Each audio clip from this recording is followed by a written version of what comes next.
Zoycha, that it's a chizik, and certainly an aliyah neshama for Yechezkel.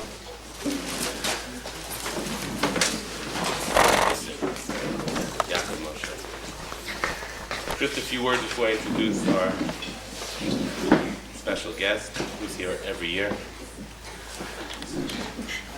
I once accompanied Yechezkel. He asked me, I had a chavrusa with him on Moitzi Shabbos. We used to have a chavrusa, especially the last year. We used to actually had a chavrusa in Chumash right before Ma'ariv. That's why I met your minion.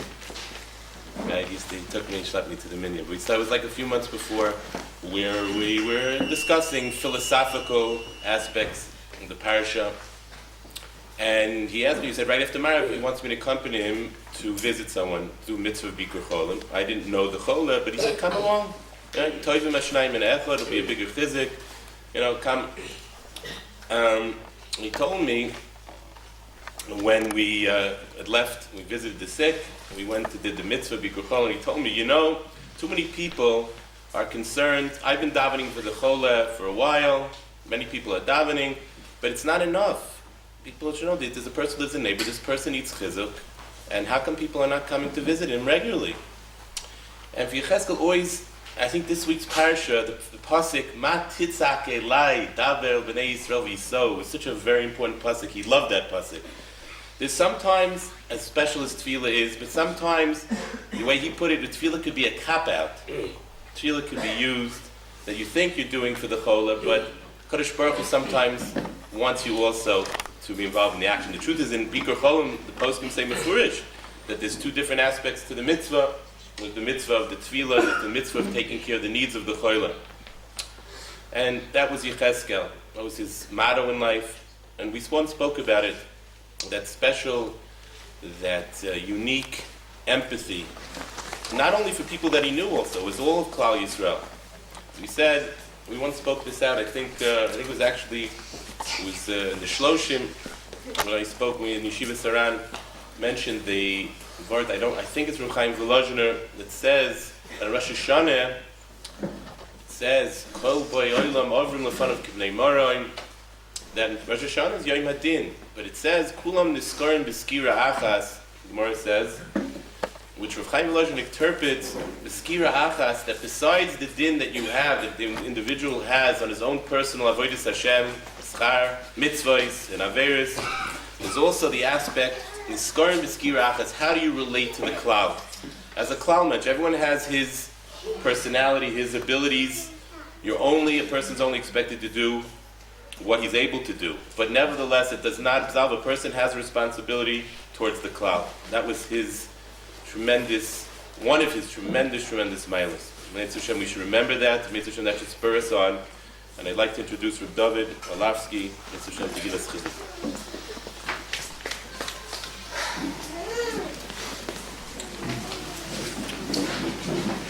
Thank you very much. Am I supposed to clip this? No, it's not for this. Anyone just belong to someone? Does he have a clip? Does he have it? I'll clip this. I don't even know if it's attached to anything, but I always find that makes me feel important.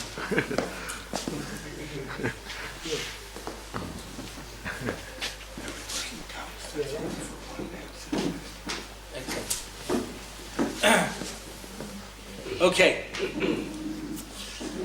There's an old joke in Rabbanis, which by definition means it's not funny. Because Rabbanim are notorious for not being funny. And I remember the worst introduction I ever get is when they say, oh, Rabbi Orlofsky, he's such a funny rabbi. He's a funny rabbi. And I just see everyone going, no. Funny rabbi is an oxymoron in and of itself. Rabbis would try to be funny and rarely not. I had a friend of mine who was a rabbi because I associate with all people. And he said to me, I heard this joke, and I told this joke over, and I didn't get a laugh. So I said, well, tell me what the joke is, and maybe I could see, what's going wrong. So he says, all right, Three people are on top of a building. This is how you're supposed to do it. Three people on top of the building. The first guy says to the second guy, these buildings are so close together that they form an air pocket. The second guy says, what do you mean? He said, I'm telling you that if you fall, the air pocket will carry you back up. The second guy says, that's impossible. The first guy says, watch. He falls, he's falling, and suddenly, whoosh, he comes back up. The second guy says, that's amazing, let me try that. He jumps, he falls, he dies. Third guy says to the first guy, you've got a sick sense of humor, Superman. Okay?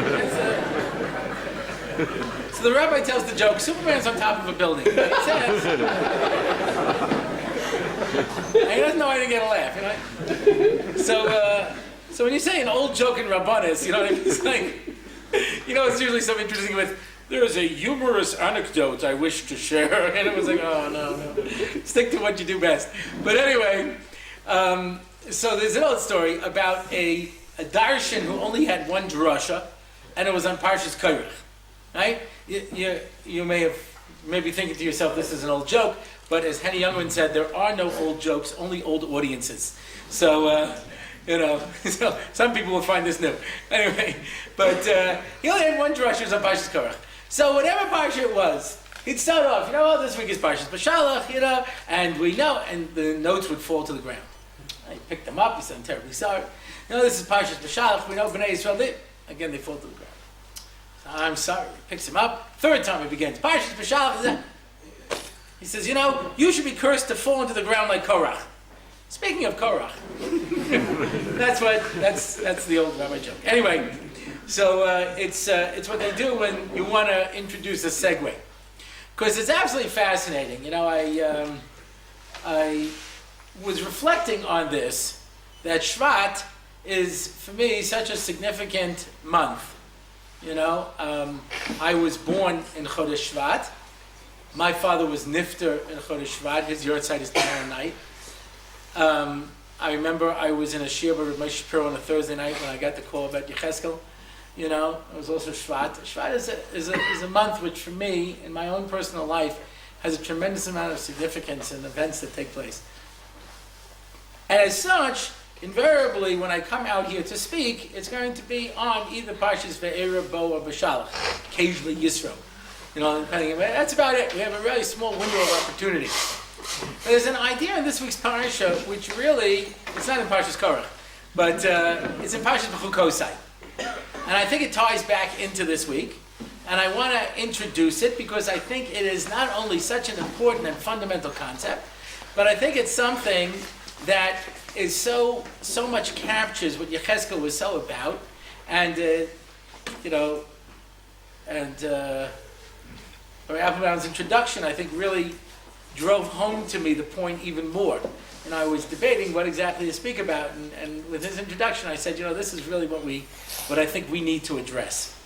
I'm reading you from Parshas Bechukosai. Parshas Bechukosai is one of two parshios wherein HaKadosh Baruch Hu gives klolas to Klal Yisrael. Right? 49, Rashi says, 49 klolas in Parshas Bechukosai, and a 98 klolas in Parshas Kisava. So these parshios are filled with terrible, terrible curses, but of course they are introduced by brachos. They are relatively short and few psukim, because we don't have to really worry about Klal Yisrael doing everything they're supposed to be doing. We need to spend a lot more time on the klolas, unfortunately. But it starts off, and he says the following, and I always thought this was such a fascinating pasuk. If you're doing what you're supposed to be doing, you'll go into battle and you'll be confident. You will pursue your enemies, and they will fall before you to the sword. Fall before you, which is not normal. Right?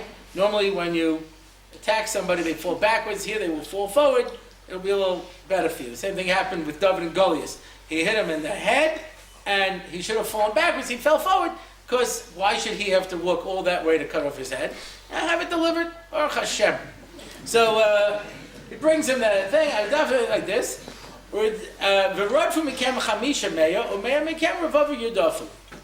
And 5 of you will chase 100, and 100 of you will chase 10,000. 5 of you will chase 100, and 100 of you will chase 10,000. Asks Rashi. And it's at moments like this, when I'm standing here and I'm looking at a Rashi like this, that I say to myself, Why did I forget my glasses? But Baruch Hashem, I really know all this about Peh. This is only because of my tremendous anova. So, thank you very much. Well, somebody's eyes are not as bad as mine. God bless you. You should be well. Anyway.